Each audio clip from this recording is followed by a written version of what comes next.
Anyway, they start in 14 days. We have a Louisiana Republican with us right now, Senator Bill Cassidy. Senator, thanks for coming on. And, where are you on all of this? Because it does, there is a split. There's definitely a split in your party. Where do you come down? I was actually reassured where the president ended up. First, we have to recognize that China is doing its best to kind of undermine the international trading order. So you have to acknowledge China is just breaking every rule. But the way the president's final order was, he excludes Mexico and Canada, very important trading partners for my state of Louisiana, and then he gives our allies the ability to opt out as well. And lastly, he asks for these allies to join him in coming up with a response to what is basically a neo-mercantilistic China trying to exploit our laws to their benefit. We can't allow that. I like that response. One of the arguments before the president did that from the administration, the likes of Peter Navarro and Wilbur Ross, was that China engaged in something that they described as transshipping. In other words, they didn't send their steel directly to us. They'd go through somebody else. And, that's why we had to put the tariffs on everyone across the board. So what's to stop them from continuing that, especially if we do now have, the exemptions for Canada and others? You notice that the president won. Mexico and Canada, as far as I know, are not doing that transshipping. That's what I'm told, at least. But Korea, I am told, does. So when the president says our allies can apply and be exempt, I suspect their subject of the exemption will be whether or not they're doing transshipping. Is a Korean automobile using undervalued Chinese steel to unfairly compete against us? That would be something that would be considered. Okay, that's fair. So that'll be something we'll have to watch when the various countries apply for their various exemptions, I guess. Now, in your state, in Louisiana, you mentioned earlier some of the people who might be helped by all of this. There's a lot of different industries there. I assume maybe energy and others might be concerned about it. What are you hearing from business leaders back home?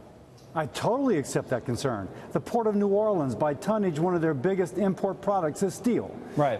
So if you're going to, and so I like the fact that the president retreated from the blanket tariff to basically focusing upon Chinese steel and someone else who might be dumping.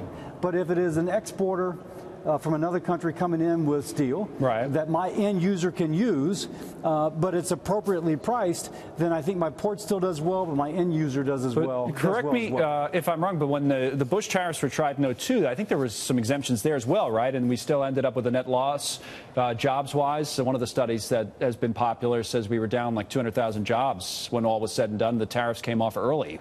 Couldn't history repeat itself?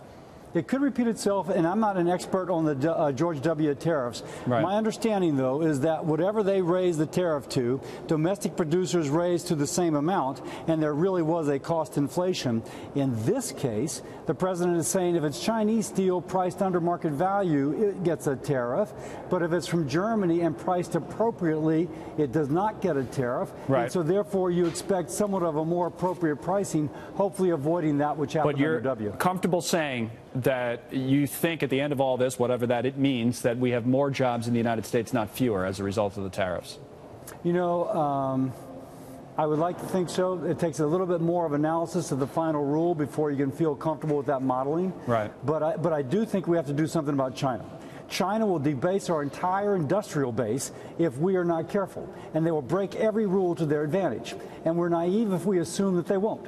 So the degree that we come up with a response, which also takes care of others, I think that's the appropriate response. And we might have an even bigger bone to pick with China when it comes to intellectual property, which looks like it's coming next. That shake of the head says don't even get you started on that, apparently. No, get me started, but you only have a little bit of time. Yes, we did. Well, you think it'll be even tougher, though? The president will be even tougher there as a final point than he was here?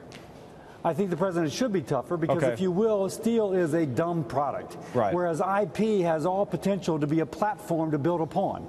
And so in terms of the dollar value, it's probably far greater with the IP they're ripping off than it is with the steel. Some people say it's like $600 billion or something like that per year. We need a response to China. China will break any rule.